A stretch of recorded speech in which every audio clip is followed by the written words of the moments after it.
class. Today we are going to discuss about the process of replication in eukaryote में. ठीक है, अभी तक हमने जो डिस्कस किया था, जो रेप्लिकेशन प्रोसेस थी वो प्रोकैरियोट्स में देखी थी, लेकिन अब जो रेप्लिकेशन है वो यूकैरियोट में हम देखेंगे.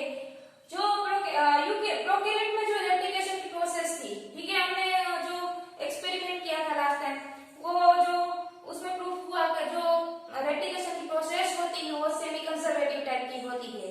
ठीक है, अब देखते हैं जो यूकैरियोट में जो रेप्लिकेशन होती है वो कैसे होती है. प्रोकैरियोट में क्या हुआ था, डीएनए कोई एक ही जो डीएनए की कॉपी बना था, लेकिन यूकैरियोट में मैंने ज्यादा डीएनए है.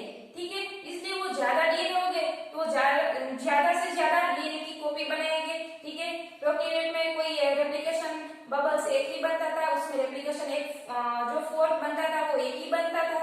लेकिन यहाँ यूकैरियोट में क्या होगा कि कई तरह से रेप्लिकेशन बबल्स बनेगी और कई तरह से रेप्लिकेशन फोर्क बनेंगे. चलो देखते हैं ये रेप्लिकेशन की प्रोसेस के बारे में. यहाँ जो फॉर एग्जांपल हम जो डीएनए की चेन लेते हैं, ठीक है, ये जो 5 प्राइम से 3 प्राइम, ये 3 प्राइम से ये 5 प्राइम. ओके, अब यहाँ जो डीएनए की चेन है उसमें कई जगह ये ओरिजिन बनाएगा. ठीक है, ये ओरिजिन बनेगा तो क्या होगा, तो कई जगह ये रेप्लिकेशन बबल्स बनेंगे.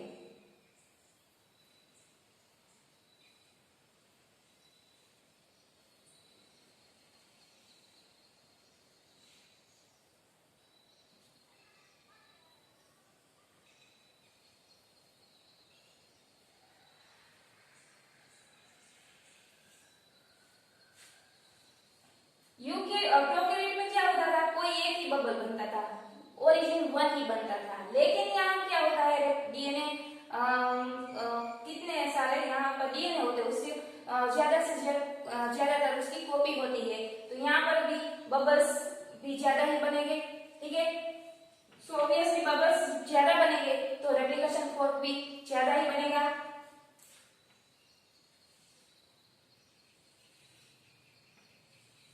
ये रेप्लिकेशन फोर्क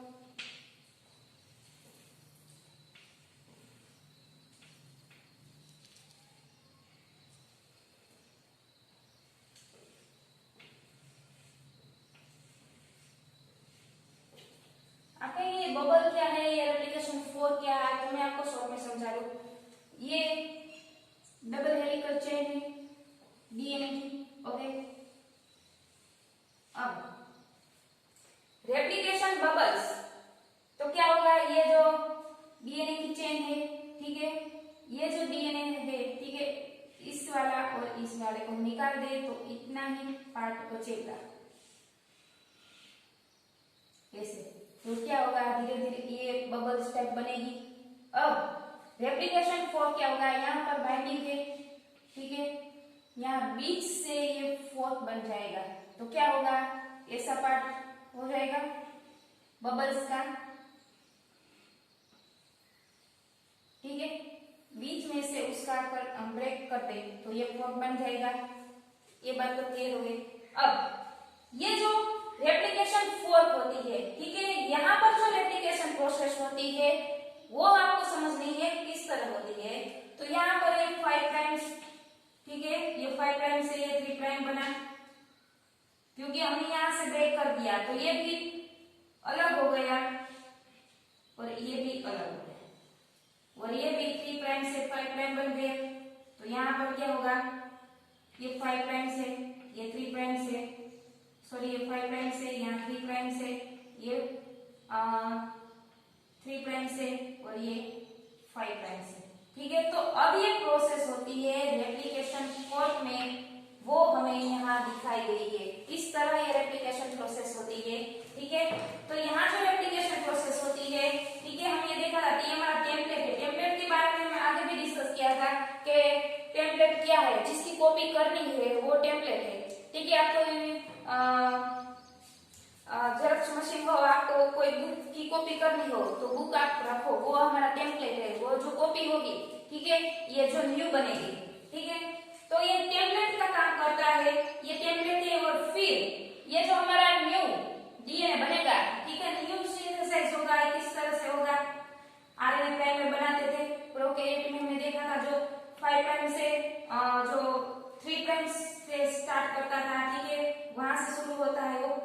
वो जो न्यू सिंथेसाइज बनेगा, ठीक है, किस तरह बनेगा, 5 प्राइम से 3 प्राइम, 3 प्राइम से स्टार्ट होगा।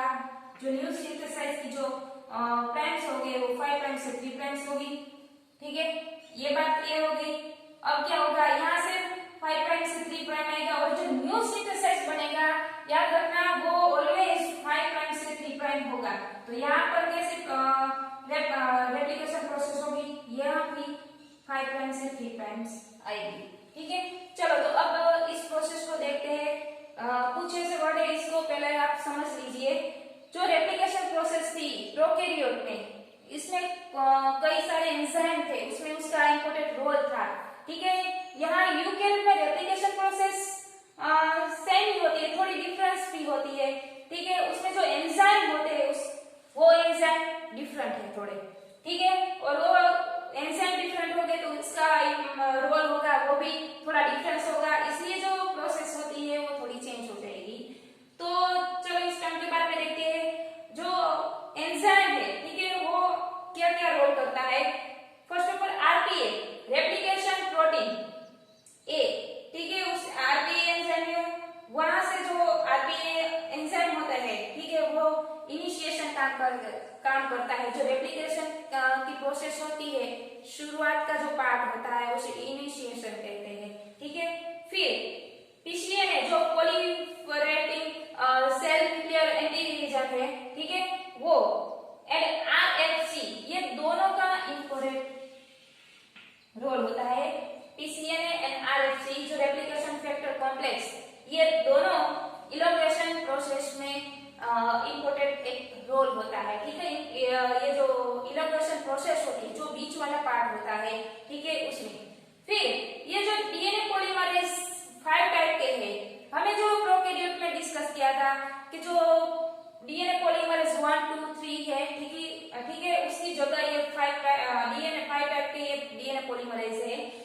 तो ये जो पीसीएनए और आरएफसी है, वो इलोंगेशन प्रोसेस में उसका इंपॉर्टेंट रोल होता है। फिर यहाँ जो DNA polymerase alpha, beta, gamma, theta and epsilon है, ठीक है, ये जो 5 टाइप के एंजाइम है, ठीक है, वो अल्फा है, इनिशिएशन पार्ट में करेगा, ठीक है। फिर जो ये थीटा जो एप्सिलॉन है, ठीक है, इलोंगेशन और टर्मिनेशन प्रोसेस में पार्टिसिपेट करता है। फिर ये डीएनए गामा, ठीक है, ये भी जो प्रोसेस है उसमें जो इंपॉर्टेंट उसका रोल होता है। फिर ये जो डीएनए पॉलीमरेज बीटा, ठीक है, वो क्या करता है, वो डीएनए का जो रिपेयरिंग होती है, कोई जगह डैमेज होगा तो उसको रिपेयरिंग करने का काम करता है, ठीक है। ये हमें जो प्रोकैरियोट में थे उसमें डीएनए पॉलीमरेज 2 जो डीएनए रिपेयर करता था, उसकी जगह DNA polymerase beta DNA repairing का काम करता है, ठीक है। ये बात क्लियर हो गई, ठीक है। ये जो एंजाइम थे उसका क्या रोल है, ठीक है। और अब यहाँ देखिए ये एपीएन1 एंड आरएनएस एपीएनएस जो एंडोन्यूक्लियोटाइड्स 1 है और आरएनएस, ठीक है, वो क्या करते हैं, जो लास्ट टाइप के जो आरएनए प्राइमर होता है, ठीक है, उसको रिमूव करके जो जहां जहां पर गैपिंग होती है उसको जो गैप है वो फिल अप करता है, ठीक है। चलो तो अब देखते हैं ये प्रोसेस के बारे में। प्रोसेस की शुरुआत, इनिशिएशन पार्ट क्या होता है, ठीक है। तो ये 5 प्राइम से 3 प्राइम की चेन है, यहाँ भी है। अब ये जो ऊपर वाला पार्ट है, ठीक है, वो लीडिंग स्ट्रैंड है, फिर यहाँ लैगिंग स्ट्रैंड है। इतनी बात क्लियर हो गई। अब क्या होता है, जब आपको पता है जो लीडिंग स्ट्रैंड थी, ठीक है, 3 प्राइम से जो न्यू स्ट्रैंड था उसको शुरुआत करती थी, और शुरुआत में ये आरएनए प्राइमर, ठीक है, ये प्राइमर है, वो क्या करता है, न्यू सिंथेसाइज करता है, ठीक है। ये न्यू सिंथेसाइज हुआ, ठीक है, आरएनए प्राइमर तो न्यू चेन बनाने की कोशिश करेगा। फिर हमने कहा था ना पीसीएनए और आरएफसी दोनों का एक इंपॉर्टेंट रोल होता है, वो अब यहाँ है, ठीक है। ये जो बात करें हम लीडिंग स्ट्रैंड की, तो यहाँ पीसीएनए और आरएफसी है, ठीक है। वो क्या करेगा, आरएफसी पीसीएनए के साथ कंबाइन होके ये जो ये प्रोसेस होती है, ठीक है, उसको आगे बढ़ाने की कोशिश करेगा, ठीक है। तो ये क्या करेगा, जो प्राइमर बनता है, ठीक है, उसके भी बाइंडिंग होती है, ठीक है, वो धीरे धीरे आगे करता जाएगा, फिर क्या करता जाएगा, उसके बीच में बॉन्डिंग बनती जाएगी और न्यू स्ट्रैंड सिंथेसाइज करेगा, ठीक है। ये उसका रोल है। फिर ये जो पीसीएन और आरएफसी है, ठीक है, यहाँ पर जो लीडिंग स्ट्रैंड है उसमें क्या होता है, जो ये थीटा थीटा वहां पर प्रेजेंट होता है और वो न्यू स्ट्रैंड को सिंथेसाइज करता है। और ये जो एप्सिलॉन है और सॉरी फॉर जो ये अल्फा है, ठीक है, वो लीडिंग स्ट्रैंड को सिंथेसाइज करता जाएगा। फिर यहाँ जो हमने देखा कि यहाँ एप्सिलॉन है,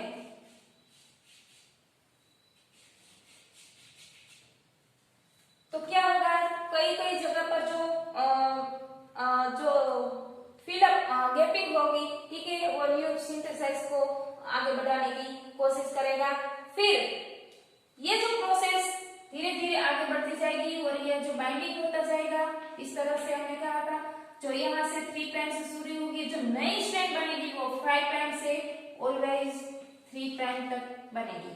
और ये प्रोसेस फिर से न्यू स्ट्रैंड बनेगा तो यहाँ से नहीं आएगा, लेकिन फिर भी यहाँ से 3 प्राइम से ही बनेगी और जो नया स्ट्रैंड था वो क्या था, 5 प्राइम से 3 प्राइम तक यहाँ तक जाएगा। ऐसी प्रोसेस बनेगी। फिर ये जो इतनी बात क्लियर हो गई, यहाँ से चेन बनेगी वो कंटिन्यूस थी। प्रोकैरियोट में हमने डिस्कस किया था, जो चेन बनती है वो कंटिन्यूसली बनती है, लेकिन जो लीडिंग स्ट्रैंड की बात करें तो यहाँ जो प्राइमर है वो टुकड़ों में मिलेंगे, ठीक है, वो का जाके फ्रेगमेंट मिलेगा हमें। तो ये जो टुकड़े ऐसे मिलेंगे तो क्या करेगा, जो ये पीसीएन है और आरएफसी है, ठीक है, तो ये क्या करेगा, ऐसे ही चेन को आगे बढ़ता जाएगा और उसे ज्वाइन करने की कोशिश करेगा। फिर अब क्या आता है, जो इम्पोर्टेंट रोल होता है वो है फेट एंडोन्यूक्लियस 1 और आरएनएस H का। वो क्या करता है, जब ये चेन बनती है ना, तो ये जो आरएनए प्राइमर है उसके टुकड़े को हटा देता है, रिमूव कर देता है, रिप्लेसमेंट कर देता है, ठीक है। तो यहाँ चेन बन जाती है और आरएनए प्राइमर है वो निकल जाता है और धीरे धीरे ये चेन ऐसे बन जाती है और कंप्लीट हो जाती है, ठीक है। ये जो फेम 1 और आरएनएस H है, ठीक है, वो क्या करेगा, कई कई जगह पर जो गैपिंग आ गई है, ठीक है, कुछ कुछ जगह पर बाइंडिंग नहीं हुआ है, तो ये क्या करेगा, पूरी तरह से उसे फिलअप कर देगा। फिर जो लाइगेज एंजाइम है, लाइगेज एंजाइम जो लास्ट जो प्रोसेस है उसका उस एंटर होता है। जो लाइगेज क्या करता है, आपको हमने आगे भी डिस्कस किया था, जो लाइगेज एंजाइम है वो ऐसे टुकड़े को जोड़कर एक प्योरली चेन बनता है। ये चेन बन गई, पर कई कई जगह पर ये थोड़ी थोड़ी ब्रेकिंग आ गई है, तो लाइगेज क्या करेगा, पूरी तरह से ये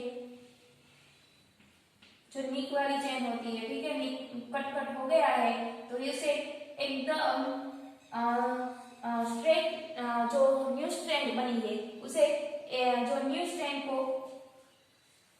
प्रोसेस करेगा, ठीक है, और बनता जाएगा। जो न्यू स्ट्रैंड होगी वो पूरी तरह से बन जाएगी। तो ये प्रोसेस थी जो यूकैरियोट में जो रेप्लिकेशन प्रोसेस थी उसमें, ठीक है। प्रोकैरियोट और यूकैरियोट में जो कोई एंजाइम है, ये जो डीएनए पॉलीमरेज है वो थोड़े डिफरेंट है, ठीक है, और पीसीएन और आरएफसी है, ठीक है, वो है जो alpha beta gamma delta epsilon ये सारे है वो क्या करते हैं, इस प्रोसेस में वो हेल्प करते हैं, ठीक है। तो ये बात हुई यूकैरियोटिक जो रेप्लिकेशन प्रोसेस थी उसमें। ना रोडिंग सर्कल मॉडल या तो हम उसे थीटा रेप्लिकेशन भी कहते हैं, ठीक है। अब बात करते हैं जो थीटा रेप्लिकेशन है, ठीक है, उसका जो डिस्कवर कहाँ कब हुआ था, जो इकोलाई बैक्टीरियोफाज है, ठीक है, उसमें ये डिस्कवर हुआ था, वो थीटा प्रो 170, ठीक है, उसमें ये डिस्कवर हुआ था। इसे उसकी वजह से ये थीटा रेप्लिकेशन कहते हैं, ठीक है। This replication also found in bacteriophage, plasmidium, gram-positive bacteria and gram-negative bacteria, archaea and eukaryotic viruses. ठीक है। ये जो प्लाज्मिड है वो क्या है, it is small chromosomal DNA, ठीक है। ये जो प्लाज्मिड होता है उस एक्स्ट्रा जो क्रोमोसोमल मटेरियल होता है, ठीक है, जो डीएनए मटेरियल है उसके अलावा भी जो क्रोमोसोमल मटेरियल होता है, ठीक है, उसे प्लाज्मिड कहते हैं। अब बात करते हैं जो थीटा रेप्लिकेशन प्रोसेस है, ठीक है, उसमें कंजुगेशन प्रोसेस होती है। तो हम पहले कंजुगेशन प्रोसेस क्या है उसके बारे में हम देख लेते हैं। कंजुगेशन प्रोसेस में क्या होता है, सेल टू सेल ये जो मटेरियल होता है वो ट्रांसफर होता है। कंजुगेशन क्या होता है, एफ सेल फॉर एग्जांपल हम यहाँ लिखते हैं, ये जो एफ सेल है F1 सेल और F माइनस सेल, ठीक है। अब ये F1 को हम डोनर और उसे हम रेसिपिएंट कहते हैं, ठीक है, क्योंकि ये कोई भी उसका मटेरियल है, कोई भी ये उसकी जो जेनेटिक मटेरियल है, ठीक है, वो डोनेट करता है रेसिपिएंट को, ठीक है। सेल टू सेल ट्रांसफर होता है पर कैसे, फ्राई करके नहीं, ठीक है, वो सीधा जुड़ के ये जो मटेरियल है उसमें ये चला जाएगा, ठीक है। कोई एक सेल कोई मटेरियल है, ठीक है, वो दूसरे सेल में ये ट्रांसफर करेगा, फिर तीसरे सेल में ये सेल बाय सेल ट्रांसफर होता है। ये बात हुई कंजुगेशन की। अब ये जो रोलिंग सर्कल जो मॉडल है उसमें क्या होता है, ये जो सारे जो बैक्टीरियम होते हैं, ठीक है, वो क्या होता है, उसमें डबल स्टैंडर्ड होते हैं, ठीक है, सर्कुलर होते हैं। ये बैक्टीरियम में हो, बैक्टीरियोफाज भी हो, आर्किया हो, ठीक है, gram positive bacteria, negative bacteria में ये प्रोसेस होती है। तो ये प्रोसेस कैसे होती है, उसका जो शेप होता है, हमने कहा जैसे कि डबल स्टैंडर्ड होता है, ठीक है, सर्कुलर होता है। फिर ये जो प्रोसेस होती है उसमें तीन टाइप के जो फर्स्ट होते हैं इनिशिएशन, इलोंगेशन और टर्मिनेशन प्रोसेस होती है, तीन टाइप डिवाइड होता है, ठीक है। तो इनिशिएशन पार्ट है, उसमें क्या करता है, जो हमें आगे जो प्रोकैरियोटिक में जो रोलिंग सर्कल देखी थी रेप्लिकेशन में, उसी तरह ये भी है, यहाँ भी पर थोड़ी डिफरेंट है। यहाँ भी क्या होता है, ये जो डबल स्टैंडर्ड डीएनए है उसमें ये निक क्रिएट करेगा। कौन क्रिएट करेगा, हेलिकेज एंजाइम, ठीक है, वो और एसएसपी प्रोटीन जो सिंगल स्टैंडर्ड बाइंडिंग प्रोटीन है, ठीक है, वो निक क्रिएट करेगा। तो क्या होगा, ये जो निक क्रिएट करेगा तो ऐसी बन जाएगा रोल,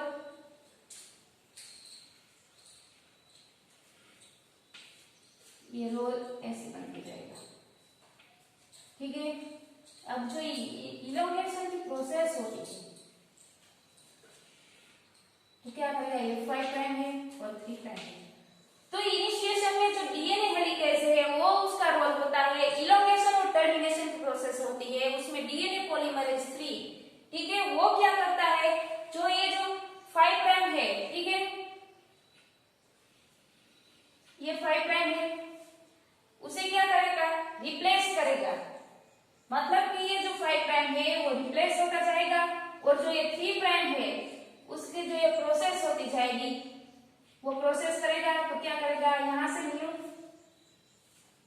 स्ट्रैंड आएगा और ऐसे रोल होता जाएगा, ठीक है।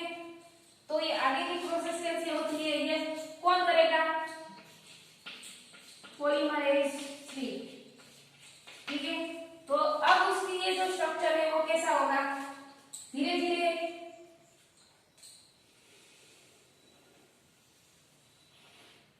फाइव प्राइम से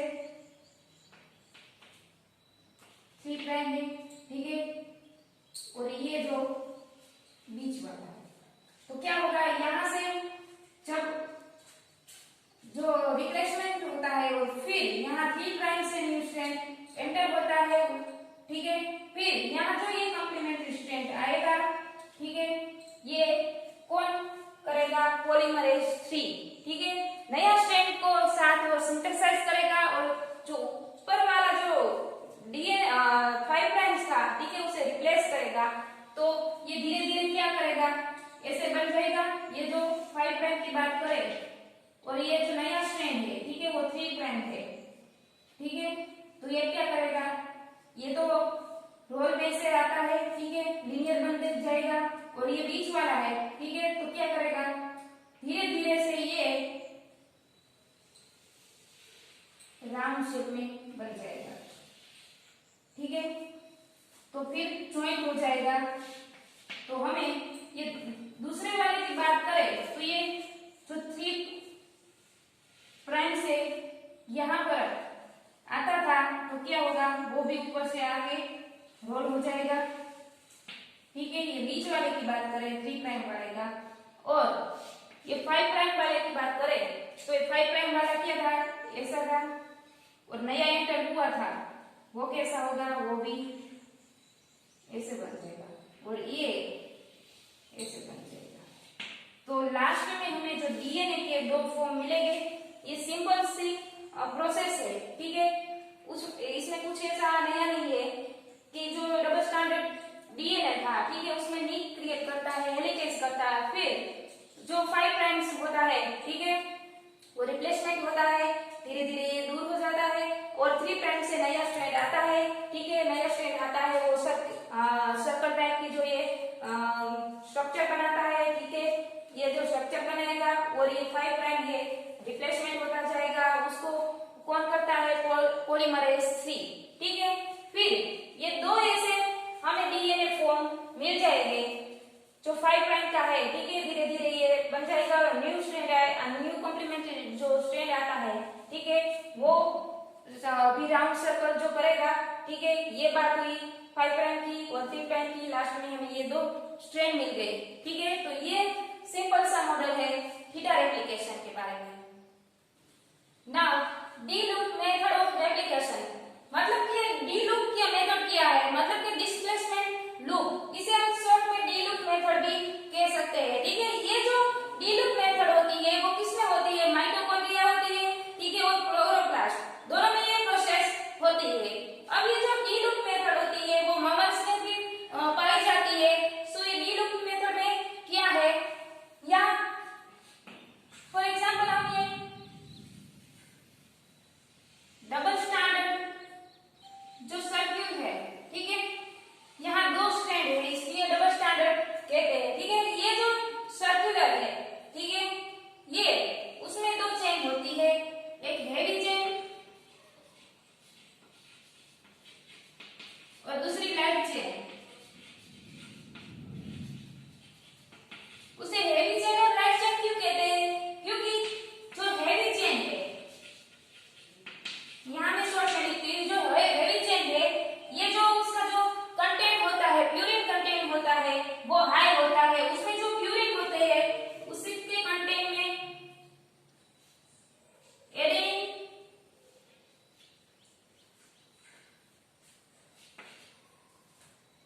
जो हेवी चेन होती है, ठीक है, उसमें ए और जी, ठीक है, प्यूरिन कंटेंट में ए और जी होता है, उसका जो कंटेंट हाई होता है इसलिए उसे हेवी चेन कहते हैं। और जो लाइट चेन है, ठीक है, उसमें क्या होता है, थायमिन, साइटोसिन होता है, इसलिए ये जो उसकी जो कंटेंट होती है वो लाइट होती है हेवी चेन से। ठीक है, तो ये क्लियर हो गया। ठीक है, वो हेवी चेन और लाइट चेन, फिर उसमें मिडल स्ट्रैंड होती है,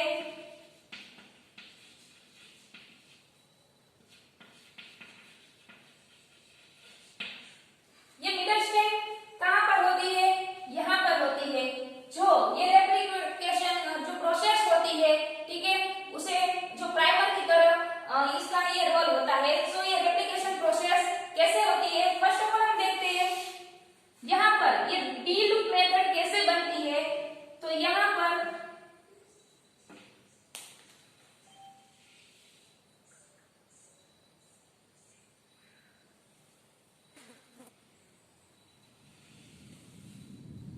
इसे डी शेप आता है, ठीक है, इसकी वजह से ये डी लूप मेथड है। यहाँ पर मिडल स्ट्रैंड था, ठीक है, वो क्या है, ओरिजिन रेप्लिकेशन ऑफ एच, वो क्या करेगा, धीरे धीरे ये रेप्लिकेशन सिंथेसिस, न्यू सिंथेसिस करेगा, रेप्लिकेशन की प्रोसेस करेगा। ठीक है, अब ये जो हेवी चेन है और ये लाइट चेन है, ठीक है, अब ये जो धीरे धीरे ये प्रोसेस ओरी एच प्रोसेस करेगा, और जो बीच वाला जो लाइट चेन है उसमें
जो डीएनए के